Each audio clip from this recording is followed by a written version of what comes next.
All right, so let's start with the review of the course, the midterm, the rest of it.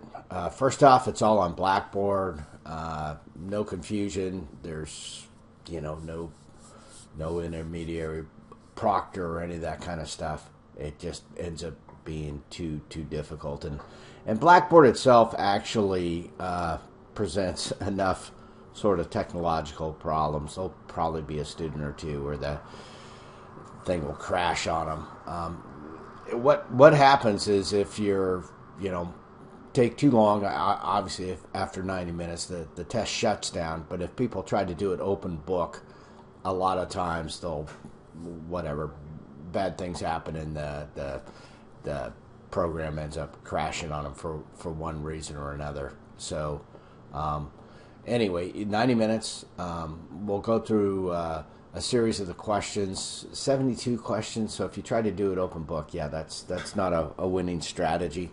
So just do your best, get through them all, and it's not that much of a time crunch. But if you're trying to look them up question by question, that's going to be a problem.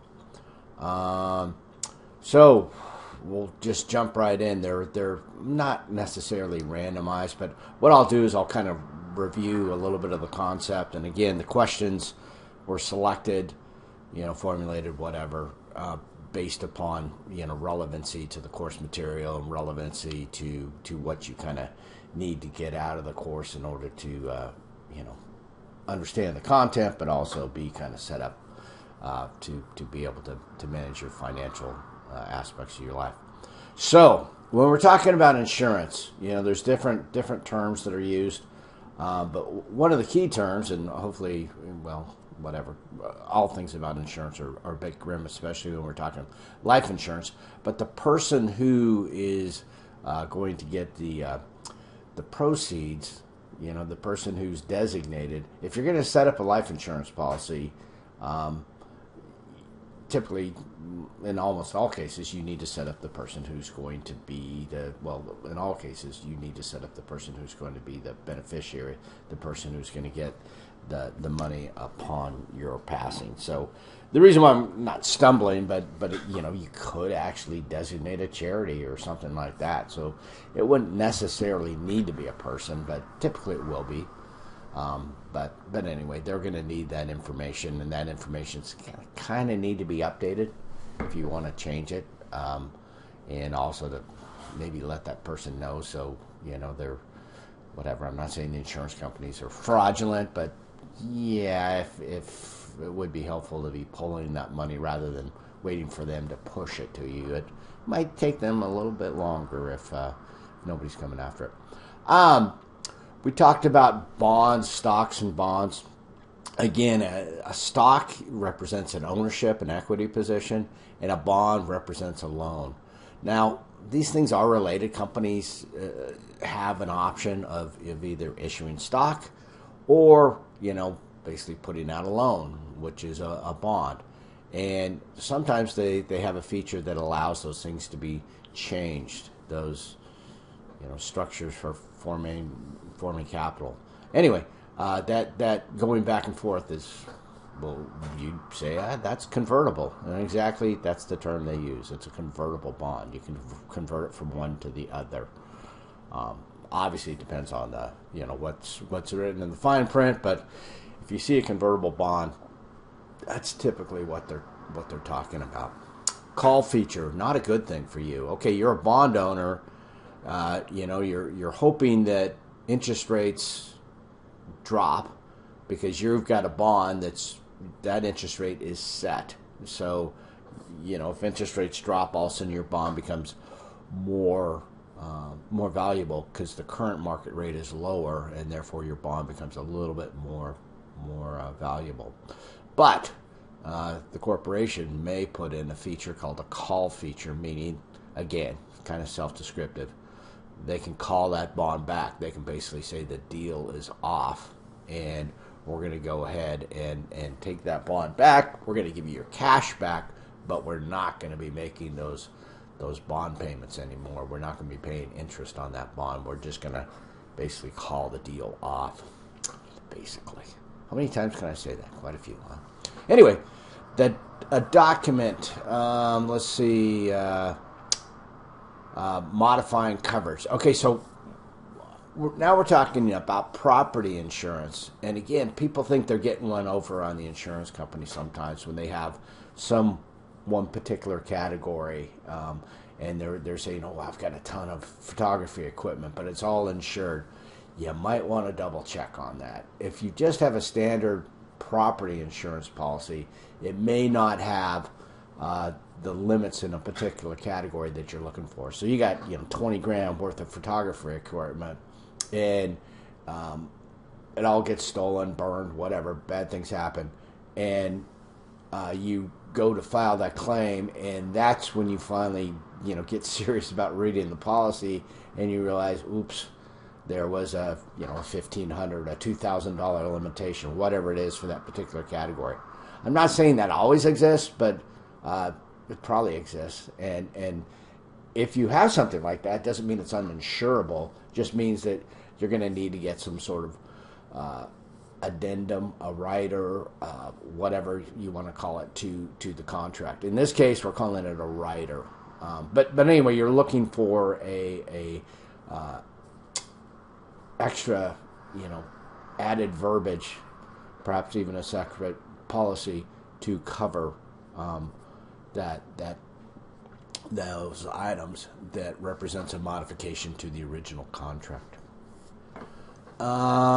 Mutual funds. First off, there may be some loaded funds out there.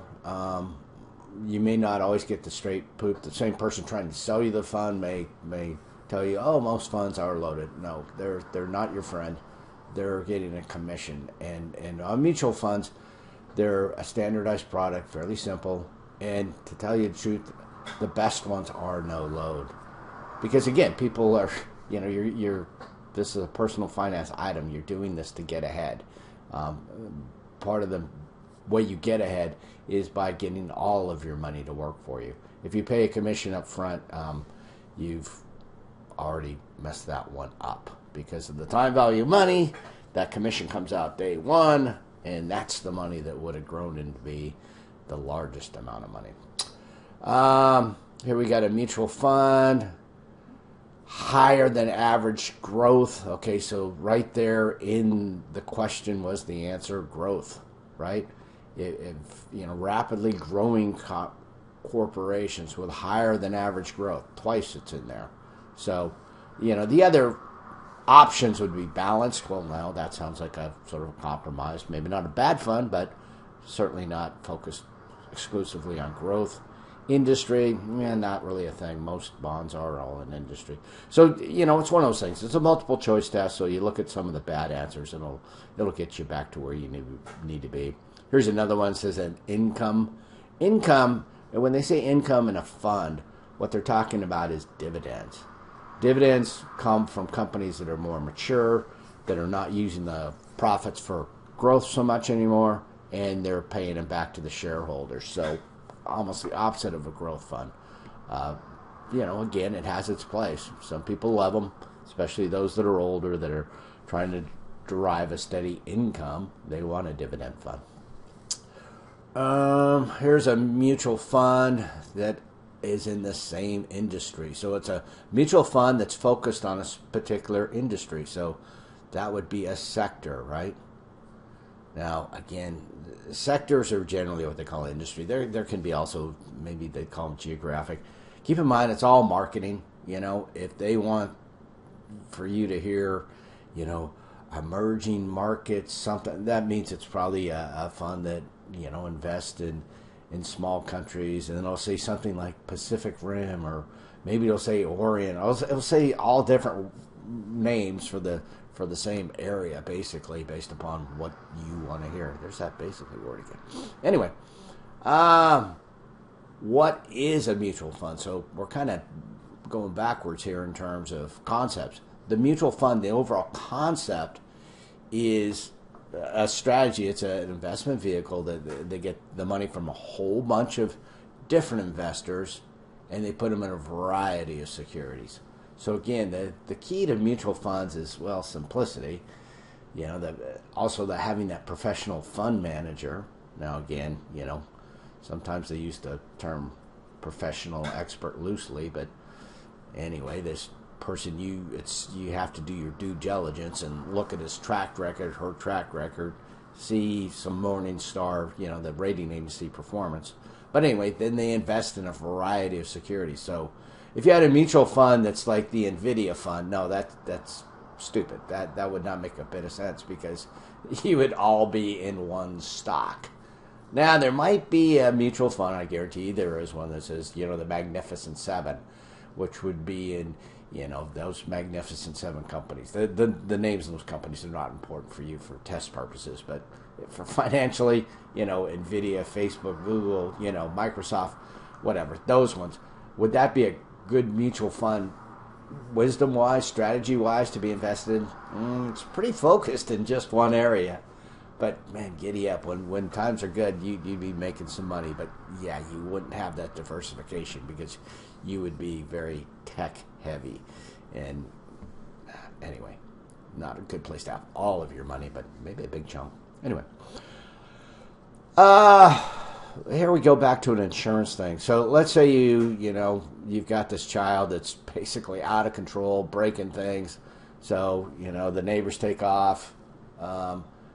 Your ne'er-do-well child puts out a big party in the neighbor's house, destroys it, and the cops come looking for you. Why?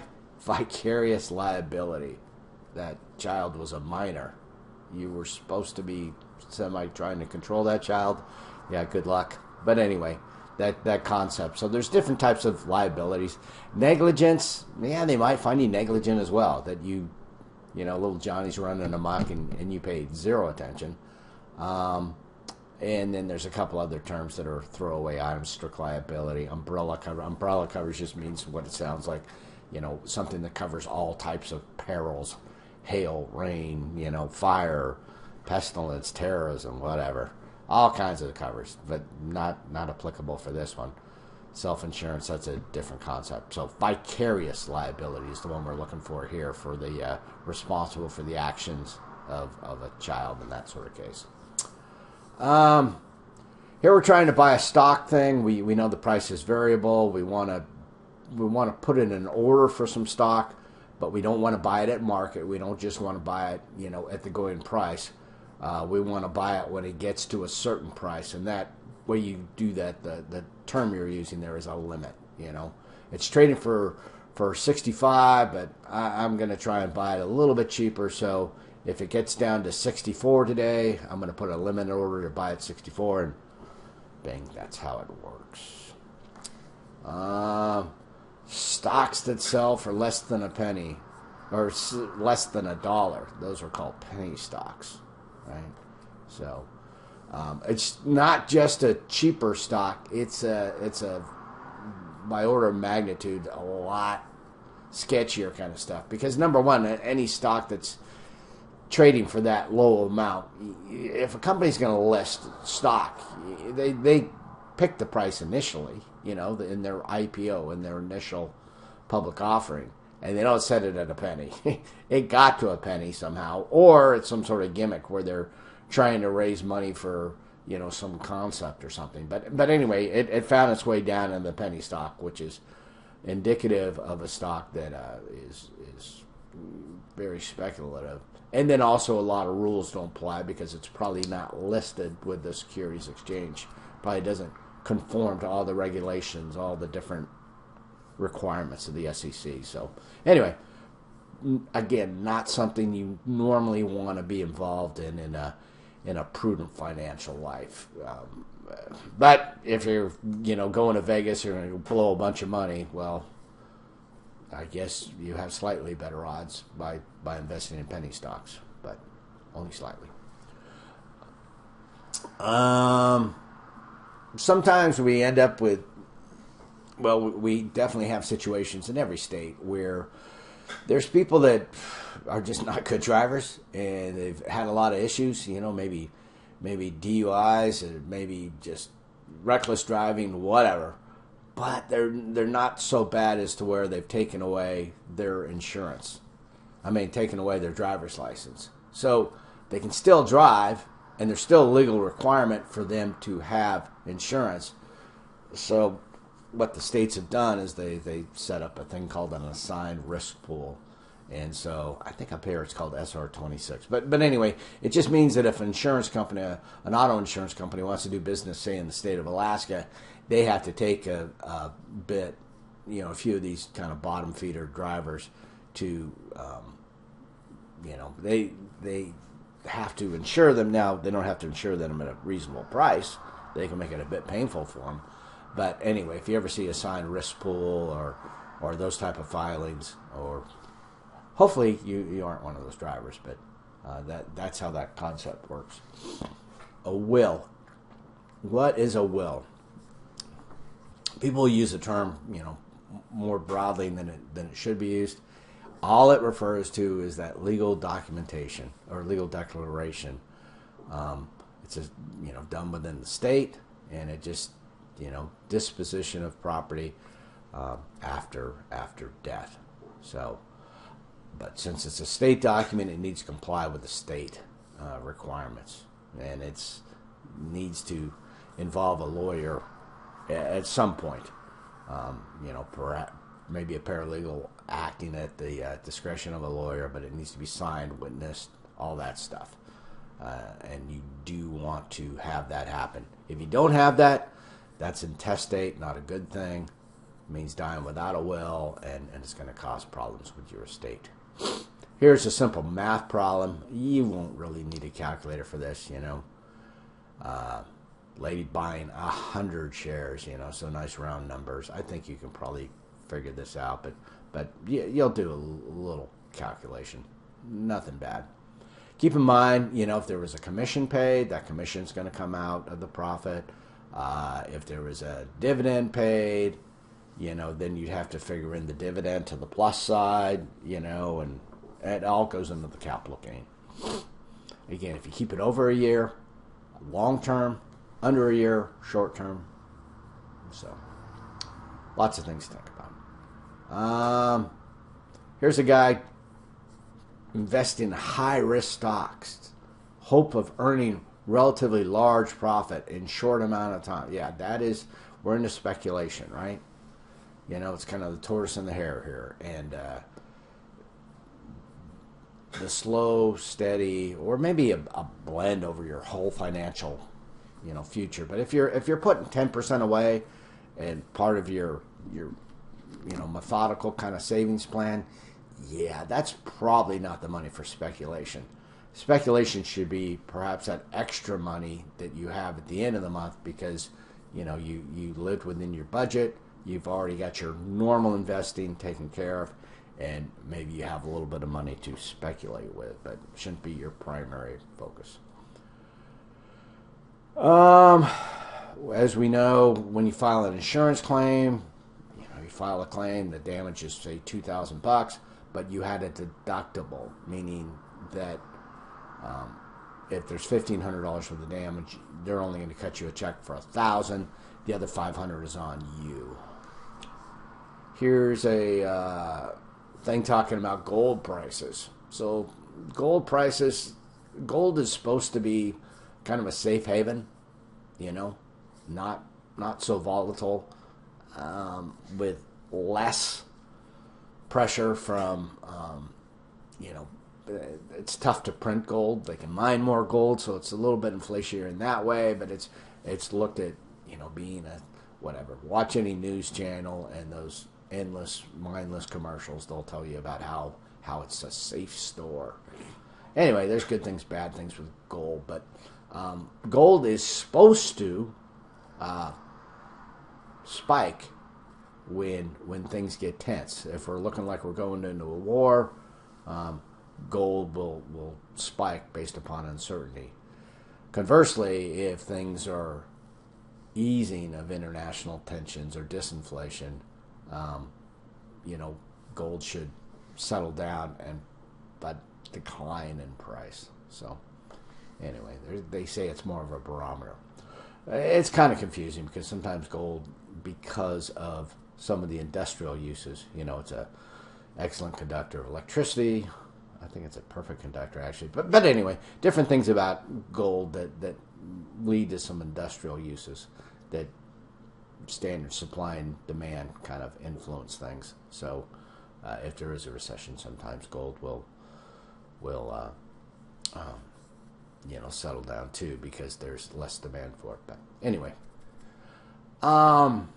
estate planning. So what is true about estate planning? It's not life insurance. You're gone. Estate planning already means that you have left.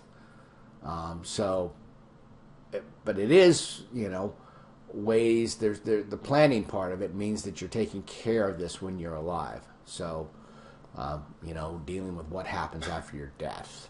But also, that includes your spouse, includes financial security, includes, putting your property and other things. So there's a lot of things that it encompasses, but the planning part, the managing part, that happens when you're alive, but all the other aspects of it are after your death. Leverage. So leverage can be a prudent, responsible thing. This is using borrowed money for investment purposes. So for real estate, standard thing, prudent thing, very stable asset. For stocks, for crypto, not good. Just, very, very speculative because of the things involved. But anyway, the basic term of leverage, when somebody says they're highly leveraged, that means they borrowed a lot of money for their investment.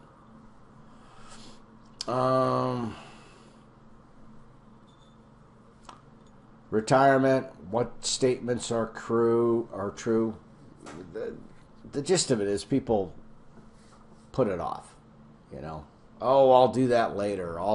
It's only a small amount I have now. I won't start now. No, you need to kind of save whatever you can to get your savings program going. And as I mentioned, you're titling this fund a retirement fund because that's where you want to be for, the tax advantages and the rest of that, the matching, all that other stuff. But in terms of a life crisis event, you can tap into that money. Now, again, it's going to diminish your retirement, but it isn't a sunk amount of money. You can reach out there and touch it in times of crisis. Here's a thing where somebody has a bunch of photography equipment. We talked about this on the first question. Yep, they've got a personal property floater. Also can be termed a rider. Well, this person died without a will. We know what that is, intestate, right? We talked about that earlier. Here's a person with assets, and where's this legal process going to happen? What's it called? Probate. So, you got a will. There's a couple terms in here. You got the estate. That's all the things that you own. You got the will. That's that document. A trust. That's where all the funds from the estate go that get distributed. Probate is the court that takes care of it, the state court. And in terms of distribution, that's laid out in the will. So, anyway.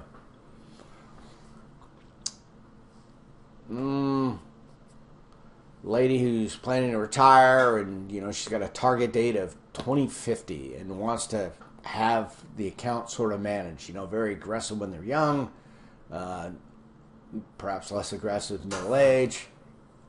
Income fund, probably when they're older. What are they looking at? That's a life cycle fund. You can get a fund that just does that kind of on autopilot, cruise control throughout the course of it. What happens with interest rates if the economy decreases? So basically interest rates are coming down, and this is that situation where you've got this older bond. Now it becomes more valuable. The value of that bond will increase. And conversely, if it can decrease in value if interest rates goes up and you're holding this sucky bond.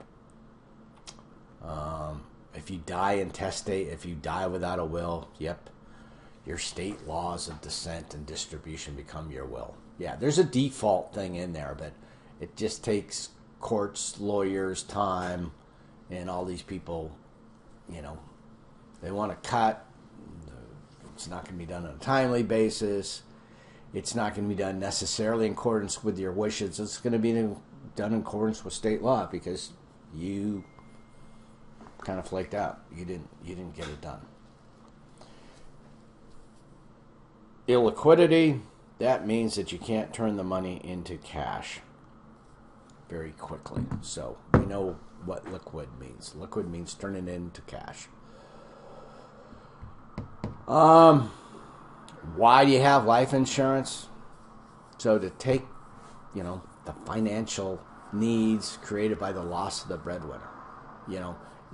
So that's why it's completely responsible not to have a lick of life insurance when you're, retirement age, if you've got a bit of a nest egg set away to cover the needs of the breadwinner or the, your dependents. But the thing is, you shouldn't have too many dependents depending on you at that point. If normally, unless you're, some celebrity having kids in your 60s, your kids should be grown, all in good shape. The house should be paid off. And if you had to buy insurance, it's going to be super expensive because, you're old. If you got that, say, $1,000 a month that you're going to spend on insurance and you put that in investments for them, you could do quite well. So anyway, but just keep in mind what life insurance is for. It's to fill the needs created by that loss. Another stock problem. Yeah, so, just simple math. Here's somebody who wants to buy some stock, earn above average compared to the firms in the economy. Yep, we're looking at a growth type stock. So here's a person who buying a car and they're looking for all the different safety devices on it. Are they avoiding risk? No, you can't really avoid risk altogether. Avoidance is kind of a binary situation. Not driving would be avoiding the risk. Assuming risk, and that's kind of the role of the insurance company, where you pay them to take the risk for you. And shifting risk, I don't think we use that term. I'm going through some of the bad answers here if you haven't figured it out. Development, no, that's not a thing. But reduction. Okay, so if this person's buying all these different, this car with all these different safety features, what they're trying to do is reduce the risk, which is a valid strategy. Premiums, what are they determined by? Yeah, mortality tables. They know, based upon your age, gender, lifestyle, medical if they can get it. Yeah, they'll unfortunately be able to tell you about when you're going to die and about how good of, how much they need to write that premium for. Here's a guy, young, making reasonable money. What type of stocks would they be invested in? Again, coming back to growth stocks. So the other bad answers are like bonds. No, bonds, any type of bond, not going to be that high of yield. Money market, those are going to be in government securities. Full faith and credit of the U.S. government. So not very risky. Commodities, that's, you went right through, investing and jumped right into speculation. And no, that's not a long-term investment program. That's a long-term gambling program, basically. So anyway, the only good one in there is growth stocks. Health insurance policies. Where do most people get them? Through their employer. So again, when you're deciding who to go to work for, medical insurance is often a big deal. I'd like to say the medical situation is going to get worked out in the States, but no. Too much money to be made on it, to tell you the truth. That is a financial juggernaut. The insurance industry, they are making a lot of money, and they're not going to let that one go. So if you can mitigate the damage by finding an employer that's got a decent plan, that should be one of the factors, if possible. So here's a person, which one of the following investments? Average return of 10%. That's a pretty high threshold. That's a pretty high hurdle. Not going to happen through bills or bonds or, T-bills or bonds. No, the only one that's going to get that for you is stocks. And they say an average return because another one in here is options. Options, that's again gambling. You might get 100% one year and you might lose 100% the next year. It's not going to average. It's going to be all over the chart. So, the regular stock market since the turn of last century is been earning about 10%, which is good. If you're going to make an investment in a mutual fund, you have to read kind of the rules of the road. That big long document, kind of the end user license agreement kind of thing for a financial thing. That's called a prospectus, and it's definitely worth reading. It will give you a lot of good information. A lot of it just in the front paragraph. You can kind of read through that because, again, there's going to be a lot of marketing hype and other stuff, but the prospectus is kind of the contract that they're bound to, and so it's pretty good. Here's a term. Okay, so example, risk that occurs when an investment does not keep up with prices. So what we're talking there is inflation. So if you put all your money, in a mattress and a low yielding savings account, you're going to have that money basically be inflated away. You still have say you got $100, you'll still have your $100, but you won't be able to buy, you only be able to buy $90 worth of stuff in value in emerging in the markets that will follow. The dollar amount doesn't go down, but the worth of that dollar goes down. Annuity and the concept of personal finance it's kind of like a reverse life insurance policy. The longer you live, you start getting a series of payments, and the payments go on typically for the rest of your life. And so you live a long time, you get more payments. You die quickly, you get less payments. Here's a lady. She's got some stock. If you buy some stock, you'll probably get one of these. It's called a proxy. Comes to you in the mail. So when they have a shareholders meeting, the shareholders, they get a vote. Well, if you've got 100 shares or something, you may be impressed, but the company's not going to fly you out on a private jet or whatever. No, they're going to send you a document saying, okay, these are the issues. You need to designate a proxy, which would be one of the more substantial shareholders, to vote on your behalf. And I usually just blow them off, but that's irresponsible. But anyway, it's just a lot of kind of flashy junk mail that comes in, but it is, does represent a legal right if you feel strongly about it. But it's just a chance for you to turn your votes over to somebody else. This guy's got a strategy. He's got the money coming in, and he's designating a portion of income on day one to go into investments. It's just considered another bill, and that's paying yourself first. So here's the thing where a person contributes 10% of the monthly to the 401k, and there's a match. So that's taking advantage of employer-sponsored retirement program. So again, most employers now don't have the traditional retirement. It's a traditional pension, and so it's upon you to take advantage of the match, find out what they do have, but it's more independent than it used to be in most cases. Talked about negligence a little bit before. If you do something, if an accident does happen, it's one thing. You're maybe liable, but if you're found negligent, like you didn't care, failure to take ordinary and reasonable care, that could result in substantially higher damages. Here you're getting involved in a real estate venture, and they say, "Oh, you're a limited partner." Well, what that means is if you're a limited partner, it means that your liability is typically limited to the amount of your invested. So you invested $10,000, and if this thing goes horribly wrong, you could lose $10,000. If you're a full partner, well, now you're like in a full business relationship where this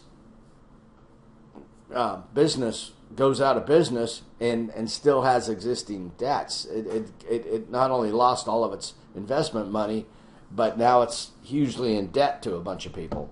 So you lost your $10,000 investment, plus you're being sued for another $10,000. I mean, because you were not a limited partner. That's why, if you are a limited partner, you want to stay in that legal status, which means you can't get involved in direct management and other things. It's more of a lawyer question. But if you see something where rather than just being a partner in an organization, you're a limited partner, make sure you stay within your lane. Make sure you honor that limitation so you can't be found liable for more than your investment. Peril, I talked about this a little bit before. It's the cause of that potential loss. So, fire, hail, wind, smoke, whatever. What you don't want, there's scammers out there, and they'll pick on, the big thing at the time. Oh, well, we'll sell you COVID insurance, right? If you happen to die of COVID, we'll give you $1 million.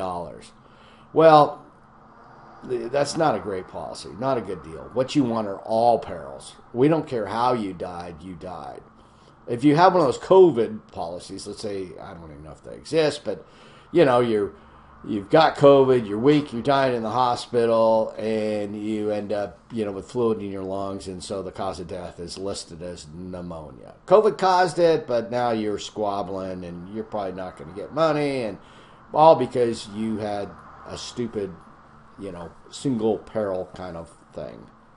Again, in a homeowner's policy, you have fire insurance, but does fire, do things typically get burned up, and that's how they get run? No, they typically get burned up from either not burned up, but destroyed from the smoke or the water damage or something else. So again, you want all perils if possible. Now, that being said, if you say, I want all perils in my homeowner's insurance and I want earthquake insurance included, you may not be able to get it because, again, a lot of insurance companies are reluctant to write earthquake insurance, which it's a thing. And maybe they could write it, but it's going to be exceedingly expensive and not available to you based on financial situation. So anyway, know what you're signing up for. Here's a person buying a long history of paying a dividend. Yep. So that's going to be an income fund, right? In this case, equity income fund, just meaning that it's a stock income fund.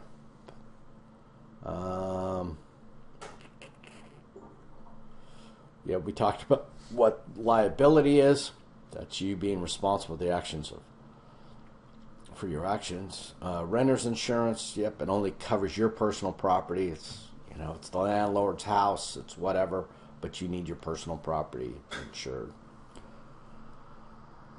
Here's a home. You've got a coffee maker that's been recalled, still uses it. Yeah, that's a known hazard, right? Fire's the peril. The hazard is that defective coffee maker. If you kept using that coffee maker, even though it sparked a little bit now and then, but I'm not worried about it. Well, yeah, you're being negligent. Probably don't want to be there when the fire comes. Anyway, here's a person who got a big inheritance. They're spreading the money around. They're putting some in large caps, small caps, medium caps, some in the bonds. They're diversifying. Diversification. We've talked about this a little bit back. We were talking about stock indices. We talked about the Standard & Poor's 500, S&P 500 being kind of a stock indice that's pretty popular, so it gives you an idea of how the market's going. One thing that's also useful for is when you want to compare the volatility of a stock. It's You know, it's the stocks are like, it's like tides where they're going up and down. So when you ask if something's volatile, you need a reference point. The reference point for volatility is the S&P 500. Rather than say the reference point of the S&P 500 being volatile, they'll say beta. If you hear somebody talk about beta in the stock market, what they're talking about is the volatility, and what that volatility is the volatility in relation to the S&P 500. So if it's a whole lot more volatile than the S&P 500, it's going to be a beta of 1.5. If it's not very volatile, it's going to be a beta of 0.5, only half as volatile as the S&P. Now, if I say what's the beta of the S&P, well, that's kind of a trick question, because the S&P is the beta, right? The definition of beta. So by definition, the S&P is going to have a beta of 1. So you got to think, but not too hard. Here we go. Converting investment into cash, liquidity. Here's a bond rating. What's the best one? The highest bond rating of S&P. So we kind of know how this works. They've got single letters, double letters, capitals. Which one would be the highest? Well, what you're looking for is the most letters and the most caps. So AAA obviously is better than AA, or A lowercase or something like that. So that's how it works. We talked about liability already. We talked about, here's another word problem about investing. So, start investing a few $100s a month. Current dollar value of it. So if there's no interest, then it's easy to figure out. There is interest on this one, but you can just... this one, they give you both the numbers, and they just want to know a dollar figure between the two. So it's actually just a subtraction problem. You're not even doing multiplication on that one. So, life insurance proceeds. Well, it goes to the beneficiary. It's for them to do with what they want. But, you can already have it designated to go to an endowment or maybe off to charity, at least pay the estate taxes, pay a mortgage. Anyway, lots of things that can be done with the beneficiaries. Here's a lady. So you've got a stock that's doing pretty well, and the stock price. This happened with Nvidia, for example. Nvidia, got up way over $1,000, and it was just too unwieldy. Companies don't like to try and sell, stocks that are valued at that high. So they issued a stock split. Typically, stock splits can be whatever factor they want. Nvidia did a 10-for-1. So if you had one share priced at $1,000 after the stock split, you had 10 shares priced at $100. Did you make any money on the split itself? No. You just had a transfer. So anyway, that's how it works. It's indicative of a company that's doing well, but the actual action doesn't generate any new wealth on its own. And so there's another one. The stock splits 2-for-1. You expect, the stock price to decrease to half. So if it's a $1,000 stock and they're just doing a 2-for-1 split, then you'd have two $500 stocks. In the investment world, $500 stocks that's too big. So if you're going to do a split, if you're going to go through this whole thrash, all this drama, go ahead and split it more. And that's what Nvidia did. Here's a bond in default. So another bond rating. It's kind of front loaded in the alphabet, and it's similar to a grade scale, meaning that they don't go down to the lower part of the alphabet. If you don't do anything in this class, you don't get a Z grade, you get an F. If a bond doesn't pay, it gets a D. It's in default, meaning not paying back. Advantages of real estate investments, or disadvantage, is the liquidity aspect. Great investments, but can you turn it into cash like stocks or anything else? quickly? No. Takes a little bit of time. Talked about stock splits already. Another question on that. Just general thing here about an automobile accident. You know, what do you do when bad things happen? You don't discuss, well, I think it was your fault. I think it was my fault. There'll be plenty of time for that. You know, just make sure, whatever, everything's off the side of the road if possible and nobody's hurt. But don't discuss who's responsible.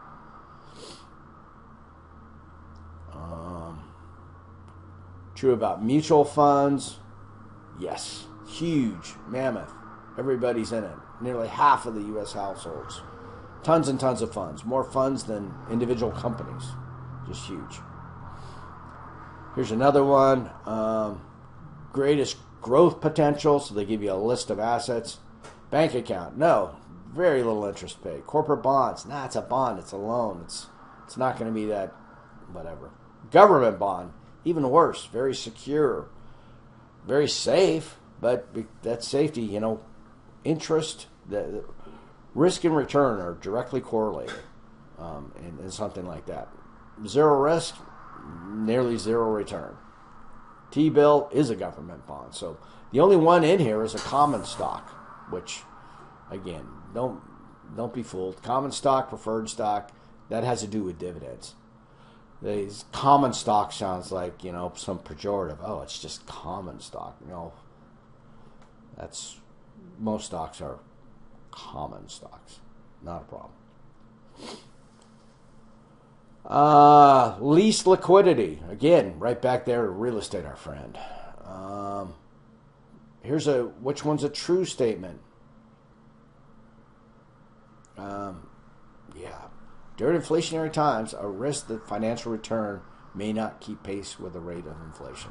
So yeah, if inflation's out of control, if you think you're getting 4% and this is great, no, you're treading water. You know, inflation is probably in the neighborhood of 4% and sometimes quite a bit higher. So you're not building wealth; you're preserving wealth at best case, and I think you're actually probably losing a little bit of wealth, and you're certainly losing time. You know, you're one step closer to retirement when you're hoping to retire.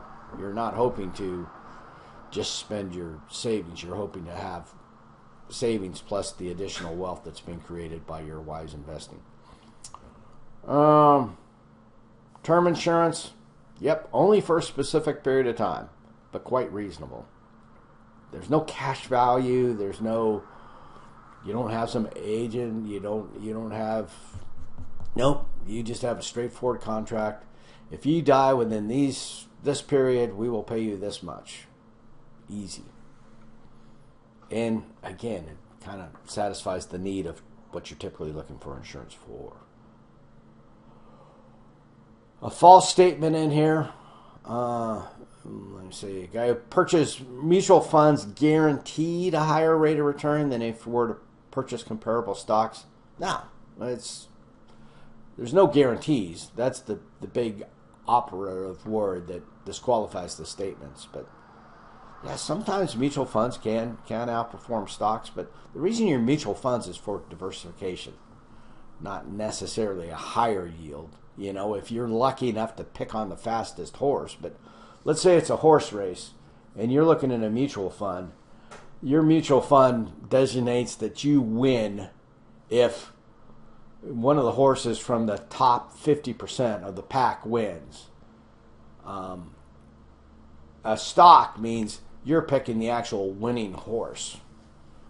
So, yeah, the fact that you're in a mutual fund means that you're good, that some fund manager, there's 8 horses running, he or she has tried to pick the top 4 horses. If you're picking individual stocks, you're trying to pick that one horse. In order to be a winner, you got to pick the individual horse. In a mutual fund, if it's structured like this, you just have to pick one of the top 4 horses. A little easier. Or your 4 horses will average them together and you get those proceeds. Maybe not the best analogy, but you get where I'm going. Alrighty then. Following statement's correct. Bonds are a debt capital. Yep, not equity. You don't own anything. They have given you a loan. And so it can be a corporation or perhaps a public entity who issued that bond. Who needs life insurance? So they give you all these different things, single guy living alone, single living with parents, dual income couples. They can kind of compensate for one another. Children. No, children are dependent upon their parents. The parents need the insurance. Do not buy, life insurance for your little baby. That's creepy. The parents need the insurance, not the child. Social Security. Pay for your basic living expenses? Not necessarily. If you're a renter, it may not even cover your rent. It probably will, but again, you may be becoming an international person, or maybe moving to some backwards Kentucky place where the cost of living is lower, because your Social Security is not going to go down. There's no cost of living for Alaska. There's no COLA, So if you're trying to scrape by on Social Security in a high cost area, it's going to be more difficult. You might have to go to someplace else, or perhaps more pleasantly some other country if you're really whatever. Okay, we're getting down to the end. So coverage for all the cats and dogs and all that kind of stuff, comprehensive. All right. Collision means you cause the accident and you still want your vehicle fixed. If you've got a loan on it, and they're going to insist on collision, they want their car covered. But yeah, comprehensive is the type of insurance that covers everything else. So I'll put the details, in the little announcement for the test. What will be the parameters? But again, on Blackboard, when you're doing this, I give you guys a lot of flexibility, but some people don't like flexibility. They want a specific date. But no, that's not how it works. You just need to turn in your homework, and you need to turn in your term paper prior to commencing the test. So that is the due date. So you can do it anytime during finals week, but when you start the final exam, that's also the time that you should have your term paper and your homework handed in. Anyway, hope you learned something through the course, and we'll talk to you later.